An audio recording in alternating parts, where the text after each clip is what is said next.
Welcome to Simplified UPSC by PPP, where we listen, learn, and grow together. Detailed notes in English and Hindi, plus practice questions for prelims and mains, only on our Telegram channel. Link in description. Want early access to all videos of this series? Join our paid Telegram group for just 499 rupees. One-time payment, lifetime access. WhatsApp now to join us. The deep dive में आपका स्वागत है। आज हम चल रहे हैं प्राचीन दक्षिण भारत की ओर और बात करेंगे एक बहुत ही खास दौर की, संगम युग। बिल्कुल, एक ऐसा समय जब तमिल भाषा, साहित्य और संस्कृति कह सकते हैं कि अपने शिखर पर पहुंचे। और हमारी ये जो चर्चा है ये तमिलनाडु बोर्ड की क्लास 12th हिस्ट्री की किताब के चैप्टर 8 पर आधारित होगी। हाँ, कोशिश यही रहेगी कि हम संगम युग के समाज, वहाँ की राजनीति, अर्थव्यवस्था और खास तौर पर साहित्य को गहराई से समझें। ये जानकारी जो इतिहास में रुचि रखते हैं उनके लिए तो है ही, पर यूपीएससी की तैयारी करने वालों के लिए भी काफी काम की साबित हो सकती है। सही कहा, क्योंकि ये सिर्फ राजा महाराजाओं की कहानी नहीं है, ये उस दौर के आम लोगों की भी कहानी है ना? उनका जीवन कैसा था, वो क्या सोचते थे। तो चलें फिर इस सफर पर। बिल्कुल। सबसे पहले तो यही सवाल कि ये संगम, ये शब्द हम सुनते तो हैं, पर इसका मतलब क्या है और ये इतना जरूरी क्यों माना जाता है? देखिए, संगम का सीधा सा मतलब है एक सभा या कह लें अकादमी, खासतौर पर तमिल कवियों की सभा। अच्छा, कवियों की मीटिंग्स। हाँ, बिल्कुल। एक पुरानी मान्यता है कि मदुरई के जो पांड्य राजा थे, उन्होंने अपने संरक्षण में ऐसी 3 सभाएं या संगम करवाए थे। 3? जी हाँ, 3। पहला संगम कहते हैं अगस्त्य ऋषि की अध्यक्षता में हुआ। दूसरा कपाटपुरम में, जिसमें अगस्त्य और उनके शिष्य तोल्कापियर भी थे। और तीसरा वो फिर से मदुरई में हुआ, नक्कीरर की अध्यक्षता में। अच्छा। तो ये जो पहले 2 संगम थे, क्या इनकी कोई किताबें या कविताएं बची हैं आज? दुर्भाग्य से पहले 2 संगमों का साहित्य ज्यादातर मिलता नहीं है, वो लुप्त हो गया है। जो साहित्य आज हमारे पास है, जिसे हम आमतौर पर संगम साहित्य कहते हैं, वो मुख्य रूप से तीसरे संगम से ही जुड़ा हुआ है। ओह। और यही साहित्य, आप समझिए, उस पूरे युग को जानने का हमारा सबसे बड़ा स्रोत है। राइट। ये सिर्फ कविताएं नहीं है, ये उस समय का एक तरह से आईना है। कमाल है। लिटरेचर ही हिस्ट्री का इतना बड़ा सोर्स बन गया। तो इस खजाने में क्या क्या है? कुछ खास किताबों के नाम? हाँ, देखिए, सबसे पहले तो नाम आता है तोल्काप्पियम का। इसे दूसरे संगम से जोड़ा जाता है और इसके लेखक थे तोल्कापियर। अच्छा। कहने को तो ये तमिल व्याकरण ग्रामर की किताब है, लेकिन कमाल की बात यह है कि इसमें उस वक्त की राजनीति, समाज, लोगों के रहन सहन, इन सब की भी झलक मिलती है। ग्रामर की किताब में समाज का जिक्र, ये तो वाकई दिलचस्प है। बिल्कुल, ये दिखाता है कि भाषा सिर्फ बोलने के लिए नहीं होती, वो समाज को भी दर्शाती है। सही बात है। और कौन सी रचनाएं हैं? फिर हैं एट्टू तोगई यानी 8 संकलन और पत्तू पाट्टू यानी 10 गीत। इन दोनों को मिलाकर मिला कणकू भी कहते हैं, 18 बड़ी रचनाएं। इनमें आपको प्यार मोहब्बत, जिसे अगम कहते हैं, और वीरता यानी पुरम थीम वाली कविताएं मिलेंगी। अगम और पुरम। अच्छा। हाँ। और फिर आती हैं पति नेन किलकणकू यानी 18 छोटी रचनाएं। इनमें ज्यादातर नीति और नैतिकता मोरालिटी पर जोर है। और मुझे लगता है इसी में वो बहुत मशहूर किताब भी है जिसका जिक्र बार बार आता है। बिल्कुल सही, तिरुकुरल, जिसे तिरुवल्लुवर ने लिखा, ये इसी पतिनीन केलकरा समूह का हिस्सा है। हाँ। इसे तमिल वेद भी कहा जाता है और आज भी जीवन जीने की कला और सही गलत की समझ के लिए इसे एक बेहतरीन किताब माना जाता है। और फिर 2 महाकाव्य भी हैं, एपिक्स, शिलेप्पाधिकारम और मणिमेखलई। इन्हें जुड़वा महाकाव्य भी कहते हैं। शिलिप्पाधिकारम, इसकी कहानी तो थोड़ी सुनी सुनी सी लगती है, वो कन्नगी और उसकी पायल वाली कहानी। बिल्कुल वही, इलंगो अडिगल ने लिखी है। ये कहानी है कोवलन, उसकी पत्नी कन्नगी और एक नर्तकी माधवी के बारे में। इसमें कन्नगी के गुस्से और फिर न्याय के लिए उसके संघर्ष का बड़ा ही मार्मिक चित्रण है। हाँ, याद आया। और मणिमेखले, जिसे सीतले सत्तनार ने लिखा, वो इसी कहानी को आगे बढ़ाती है। ये कोवलन और माधवी की बेटी मणिमेखलई, उसके जीवन और फिर उसके बौद्ध धर्म अपनाने के बारे में है। अच्छा। ये दोनों ही महाकाव्य उस दौर के समाज, धर्म, कला, व्यापार, इन सब की एक जबरदस्त तस्वीर दिखाते हैं। ये तो हुई साहित्य की बात। अब जरा राजनीति पर आते हैं।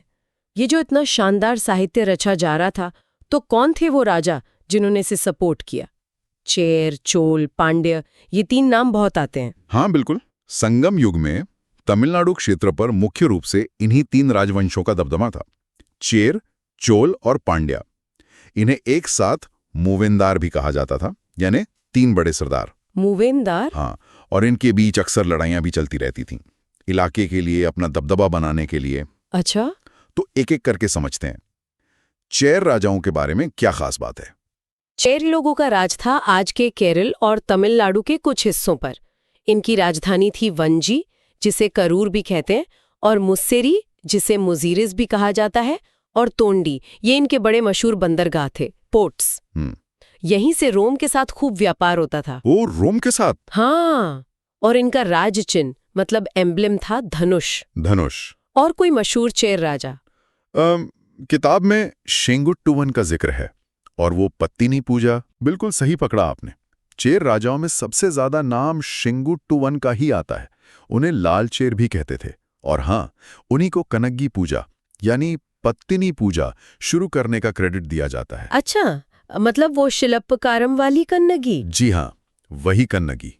शेंगुट्टुवन ने उनकी याद में मंदिर बनाया था।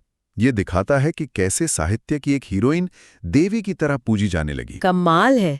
अच्छा, अब चोलों की बात करें। इनका इलाका कौन सा था? चोलों का जो मेन एरिया था वो था कावेरी नदी का डेल्टा। बहुत उपजाऊ इलाका। आज का तंजावुर और तिरुचिरापल्ली वाला एरिया समझ लीजिए। इनकी पहली राजधानी थी उरैयूर। ये सूती कपड़े के व्यापार के लिए बहुत फेमस थी। उरैयूर? हाँ। बाद में इनकी राजधानी बनी पुहार, जिसे कावेरी पट्टनम भी कहते हैं। ये एक बहुत बड़ा बंदरगाह और ट्रेडिंग सेंटर था, और इनका निशान था बाघ, टाइगर। बाघ। और चोल राजाओं में सबसे बड़ा नाम करिकाल। किताब में जिक्र है इनका। हाँ, करिकाल। इन्हें चोल राजाओं में सबसे महान माना जाता है। कहते हैं कि इन्होंने चेरों और पांड्यों समेत 11 राजाओं के गठबंधन को हराया था। 11 राजाओं को? जी। इनकी 2 बड़ी उपलब्धियां गिनी जाती हैं। एक तो कावेरी नदी पर कल्लणई नाम का बांध बनवाना। ये बहुत मशहूर बांध है, आज भी है, और सिंचाई के काम आता है। वाह। और दूसरा, पुहार शहर को बसाना और उसे एक बड़े व्यस्त बंदरगाह के रूप में डेवलप करना। और तीसरे खिलाड़ी पांड्य। हाँ। इनका क्या सीन था? मदुरै से इनका कनेक्शन था ना? बिल्कुल। पांड्य दक्षिण तमिलनाडु पर राज करते थे, और इनकी राजधानी थी मदुरई। वही मदुरई जहां संगम सभाएं होती थी। अच्छा, तो इन्होंने ही संगम करवाए थे। हाँ, इसीलिए पांड्य राजाओं का तमिल साहित्य को आगे बढ़ाने में बहुत बड़ा योगदान माना जाता है। कोरकई इनका मेन बंदरगाह था, जो मोतियों के लिए बड़ा फेमस था। मोती, पर्ल्स। जी हाँ, पर्ल्स। हाँ। और इनका राज चिन्ह था मछली। नेडुंचेलियन इनके एक प्रसिद्ध शासक हुए। तो ये तीनों राज्य थे, आपस में लड़ते भी थे, व्यापार भी करते थे। इनका शासन चलता कैसे था? क्या राजा ही सब कुछ होता था, एकदम एब्सोल्यूट पावर? देखिए, शासन तो वंशानुगत राजतंत्र ही था, हेरिडिटरी मोनार्की। राजा के पास काफी शक्तियां होती थीं। वो सेना का प्रमुख होता था, न्याय भी वही करता था। राजा को खास टाइटल्स भी दिए जाते थे, जैसे चेर राजा खुद को वनावरम्बन या कुट्टुवन कहते थे, चोल सेन्नी या किल्ली, और पांड्य मीनवर या तेन्नवर। अच्छा। हर राजवंश का अपना शाही निशान तो होता ही था, साथ में एक खास संरक्षक वृक्ष भी होता था। कावल मरम या कोड़ी मरम कहते थे। उसकी सुरक्षा करना बहुत जरूरी माना जाता था। लेकिन क्या राजा अकेले ही सारे फैसले लेता था? कोई मंत्री, कोई सलाहकार नहीं होते थे? नहीं, ऐसा नहीं था। राजा की मदद के लिए अधिकारियों का एक पूरा ग्रुप होता था। स्रोत बताते हैं कि 5 समितियां या परिषदें होती थीं। मंत्री यानी अमेचर, पुरोहित यानी आंतानर, सेनापति, दूत यानी तूतर, और जासूस यानी ओरर। 5 समितियां? हाँ, इन सब के अपने अपने काम थे। राजा का अपना दरबार भी होता था, जिसे अवई कहते थे। वहां वो सलाह मशवरा करता था। तो पूरी तरह निरंकुश नहीं कह सकते, सलाह ली जाती थी। और राज चलाने के लिए पैसा, टैक्स सिस्टम कैसा था? सबसे बड़ा सोर्स तो जमीन से मिलने वाला टैक्स ही था, भू राजस्व। इसे इराई कहते थे। इराई? हाँ। इसके अलावा सीमाओं पर कस्टम ड्यूटी लगती थी, जिसे सुंगम कहते थे, चुंगी लगती थी। और हाँ, युद्ध में जो माल लूटा जाता था वो भी आय का एक हिस्सा था। न्याय व्यवस्था में राजा ही सबसे ऊपर था, और सजाएं काफी कठोर होती थीं, ऐसा पता चलता है। ये तो हुई राजकाज की बात। अब आते हैं उस चीज पर जो संगम युग को शायद सबसे यूनिक बनाती है, वहां का समाज। मैंने सुना है कि ये उत्तर भारत की वर्ण व्यवस्था जैसा नहीं था, कुछ अलग था। बिल्कुल, ये बहुत ही दिलचस्प पहलू है। संगम समाज की सबसे खास बात थी 5 तिणय, मतलब भौगोलिक क्षेत्रों के आधार पर समाज का बंटवारा। तिणय। हाँ, तिणय। ये सिर्फ जमीन का बंटवारा नहीं था, इसने लोगों के पेशे, उनके देवता, उनकी पूरी जीवन शैली, सब कुछ तय किया। ये नजरिया उत्तर भारत की जन्म आधारित जाति व्यवस्था से काफी अलग था। ये तो बहुत ही अलग बात है। ये 5 तिनय कौन-कौन से थे? जरा इनके बारे में थोड़ा और बताइए। जरूर। ये 5 तिनय थे। पहला, कुरंजी। ये पहाड़ी इलाके थे। यहाँ के लोग शिकारी थे, शहद जमा करते थे, कंद मूल इकट्ठा करते थे। इनके प्रमुख देवता थे मुरुगन। मुरुगन, ठीक है। दूसरा, मुल्ले। ये जंगली और चारागाह वाले इलाके थे। यहाँ पशुपालन, डेयरी वगैरह मुख्य काम था। इनके देवता थे मायोन, यानी विष्णु। अच्छा, विष्णु। तीसरा, मरुदम। ये नदी किनारे की उपजाऊ जमीन थी, खेत। यहाँ खेती होती थी और मुख्य देवता थे इंद्र। इंद्र। चौथा, नेदल। समुद्र के किनारे वाले इलाके, कोस्टल एरिया। यहाँ मछली पकड़ना और नमक बनाना मुख्य पेशा था। इनके देवता थे वरुणन। वरुणन, ओके। और पांचवा, पलय। ये सूखे, रेगिस्तानी जैसे इलाके थे। यहाँ जीवन मुश्किल था और लोग अक्सर लूटपाट करके गुजारा करते थे। इनकी देवी थी कौरवे, यानी दुर्गा। कौरवे, दुर्गा, कमाल है। मतलब आप जहाँ रहते हैं वही तय करेगा कि आप क्या काम करेंगे और किसकी पूजा करेंगे। ये तो पर्यावरण का सीधा असर हुआ समाज पर। बिल्कुल। ये बंटवारा यही दिखाता है कि कैसे पर्यावरण ने वहाँ के समाज और संस्कृति को गहराई से प्रभावित किया। लेकिन क्या जाति व्यवस्था बिल्कुल ही नहीं थी? वो तो तोलकाप्पियम में तो कुछ वर्णों का जिक्र मिलता है ना? हाँ, मिलता है। तोलकाप्पियम में 4 वर्णों का जिक्र है। अरसर यानी शासक, अंतानर यानी ब्राह्मण या पुरोहित, वणिगर यानी व्यापारी और वेल्लालर यानी किसान। वेलालर। हाँ, वेल्लालर जमीन के मालिक होते थे और समाज में उनका काफी रुतबा था। इनके अलावा भी कई समूह थे, जैसे मछुआरे जिन्हें पर्तावर कहते थे, गायक नर्तक थे, पाणर और विरलियर, और कुछ आदिम जनजातियां भी थीं, जैसे टोडा, इरुला वगैरह। लेकिन ऐसा लगता है कि सामाजिक पहचान के लिए तिणय व्यवस्था ही ज्यादा महत्वपूर्ण थी। समझ गए। और महिलाओं की क्या स्थिति थी? क्या उन्हें बराबरी का दर्जा था? देखिए, संगम साहित्य को अगर हम देखें तो लगता है कि महिलाओं का सम्मान तो था। कई कवयित्रियों का जिक्र मिलता है, जैसे अव्वैयार, नचेलैयर। इससे पता चलता है कि उन्हें पढ़ने लिखने का मौका मिलता था। हाँ, ये तो अच्छी बात है। प्रेम विवाह की भी इजाजत थी, ऐसा उल्लेख है। लेकिन सिक्के का दूसरा पहलू भी है। विधवाओं की हालत अच्छी नहीं बताई गई है और ऊंचे तबकों में सती प्रथा जैसी बुराइयां भी मौजूद थीं। तो स्थिति कह सकते हैं मिली-जुली थी। पूरी तरह बराबरी शायद नहीं थी। धर्म की बात करें तो मुरुगन का नाम सबसे ऊपर आया, तमिलों के भगवान। क्या और भी देवी देवताओं की पूजा होती थी? मुरुगन या सयोन बेशक सबसे प्रमुख देवता थे, लेकिन मायोन, विष्णु, इंद्र, वरुणन और कौरवे की पूजा भी होती थी। जैसा हमने तिणय व्यवस्था में देखा, हर इलाके के अपने देवता थे। हाँ।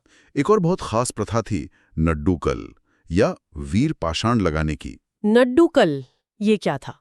युद्ध में जो वीर मारे जाते थे, उनकी याद में पत्थर गाड़े जाते थे और फिर उन पत्थरों की पूजा होती थी।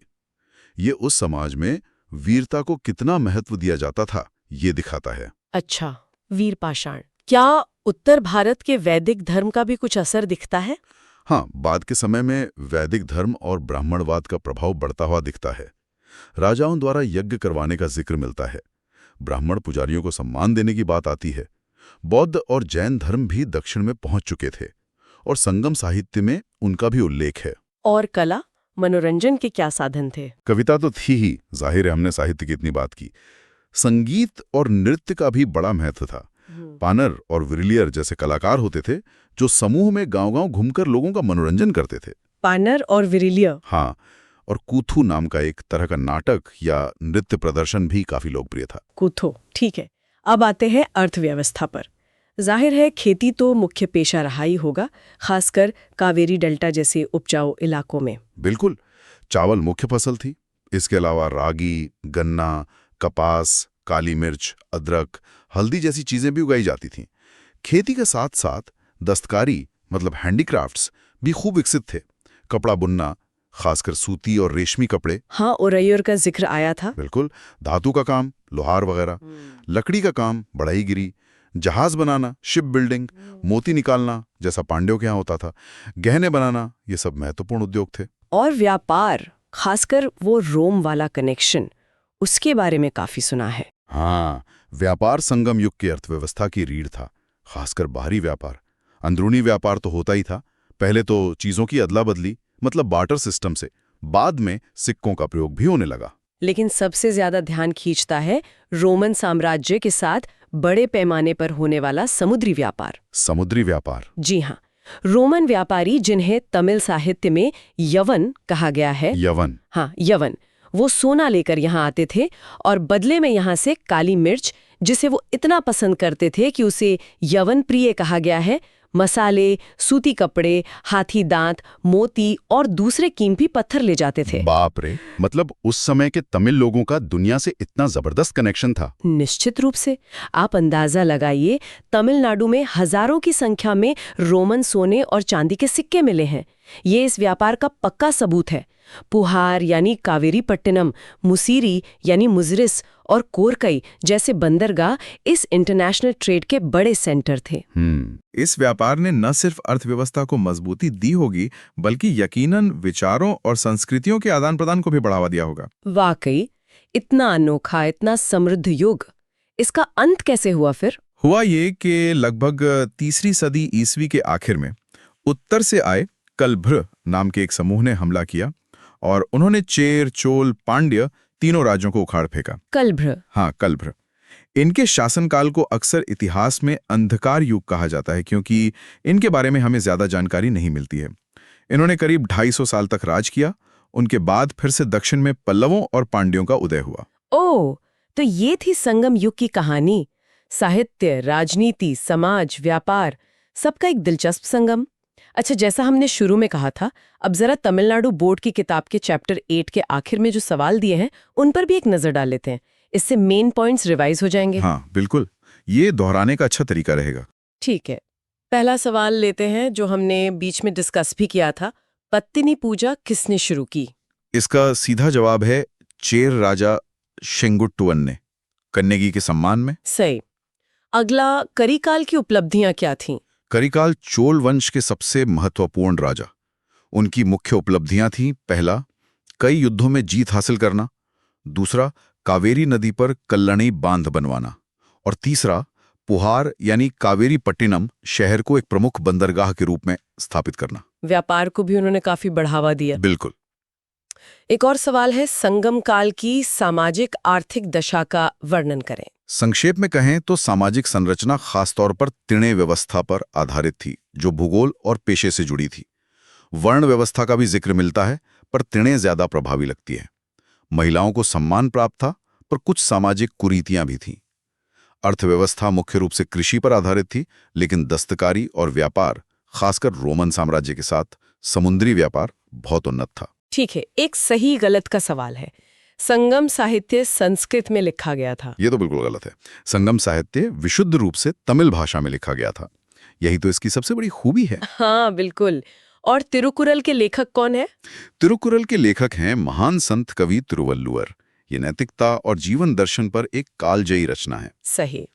एक मिलान करने वाला सवाल भी है, चेर, चोल, पांड्य को उनके प्रतीक चिन्हों से मिलाना है। ये तो आसान है। चेर का धनुष, चोल का बाघ और पांड्य की मछली, ये निशान उनके सिक्कों और झंडों पर मिलते थे। बहुत बढ़िया। तो अब इस पूरी चर्चा को समेटते हुए यूपीएससी परीक्षा के नजरिए से कुछ खास पॉइंट्स निकाल लेते हैं। पहले प्रीलिम्स के लिए क्या याद रखना जरूरी है? प्रीलिम्स पॉइंटर्स में याद रखने लायक हैं मुख्य शब्द संगम, तिणे और पांचों के नाम कुरिंजी, मुल्लय, मरुदम, नीदल, पाले, नड्डुकल, वीर पाषाण, यवन, रोमन व्यापारी, मूवेंदार, 3 शासक, साहित्य तोलकाप्यम, व्याकरण प्लस समाज, तिरुक्कुरल, नीतिशास्त्र, शिल्पाधिकारम और मणिमेकलय, महाकाव्य, राज्य चेर, राजधानी वंजी, निशान धनुष, बंदरगाह मुसिरी, चोल, राजधानी उरैयूर पुहार, निशान बाघ, बंदरगाह पुहार, पांड्य, राजधानी मदुरै, निशान मछली, बंदरगाह कोरकई, शासक शेंगुट्टुवन, पत्तिनी पूजा, करिकाल, कल्लणे बांध, देवता मुरुगन, प्रमुख देवता, व्यापार रोमन साम्राज्य के साथ व्यापार, काली मिर्च का महत्व, यवन प्रिय, रोमन सिक्के मिलना। ये तो बहुत काम के पॉइंट्स हैं। और मेंस परीक्षा के लिए क्या गहरी समझ या इनसाइट्स लेकर जा सकते हैं हम? मेंस इनसाइट्स के लिए कुछ बातें अहम हैं। पहली बात, संगम युग दक्षिण भारत के शुरुआती इतिहास और राज्य बनने की प्रक्रिया को समझने के लिए बहुत जरूरी है। इसकी सामाजिक, राजनीतिक संरचना, खासकर वो तिनय व्यवस्था, उत्तर भारत से काफी अलग थी और पर्यावरण से बहुत गहरे तौर पर जुड़ी हुई थी। दूसरी, समुद्री व्यापार, खासकर रोम के साथ जो होता था, उसका महत्व सिर्फ अर्थव्यवस्था तक सीमित नहीं था। उसने शायद राजनीति और संस्कृति पर भी गहरा असर डाला होगा। और ये बाद के बड़े साम्राज्यों जैसे पल्लव और चोल के समुद्री प्रभुत्व की एक तरह से नींव रखता है। तीसरी, संगम साहित्य सिर्फ कविता नहीं है, बल्कि इतिहास जानने का एक अनमोल स्रोत है। ये उस वक्त के समाज, अर्थव्यवस्था और लोगों की मान्यताओं की बहुत बारीक जानकारी देता है। और चौथी, तिनय व्यवस्था का सामाजिक आर्थिक महत्व और पर्यावरण के साथ उसका जो रिश्ता है, वो विश्लेषण करने के लिए एक बहुत महत्वपूर्ण बिंदु है। इतिहास का एक चैप्टर नहीं है, बल्कि दक्षिण भारत की पहचान को, उसकी जड़ों को समझने की एक खिड़की है। चलिए जाते जाते श्रोताओं के लिए एक सवाल छोड़ते हैं जिस पर वो सोच विचार कर सकें। हाँ जरूर। जरा सोचिए, ये जो अनोखी तिनय व्यवस्था थी, जहां भूगोल ने समाज को इतना ज्यादा प्रभावित किया, उसने दक्षिण भारत की जो एक लंबे समय तक चलने वाली सांस्कृतिक पहचान बनी है, उसको गढ़ने में क्या भूमिका निभाई होगी? या ये भी सोच सकते हैं कि रोम जैसे इतने दूर के साम्राज्य के साथ इतने बड़े पैमाने पे व्यापार ने सिर्फ पैसा ही नहीं लाया होगा, बल्कि संगम राज्यों की सोच, उनकी राजनीति और दुनिया को देखने के उनके नजरिए को कितना बदला होगा। बिल्कुल। इन्हीं सवालों के साथ आपको छोड़ जाते हैं। उम्मीद है संगम युग की ये गहरी पड़ताल आपको जानकारीपूर्ण और दिलचस्प लगी होगी। हमारे साथ जुड़ने के लिए आप सबका बहुत बहुत धन्यवाद। Thanks for watching. Follow us on Telegram and Instagram. Don't forget to like, share, and subscribe.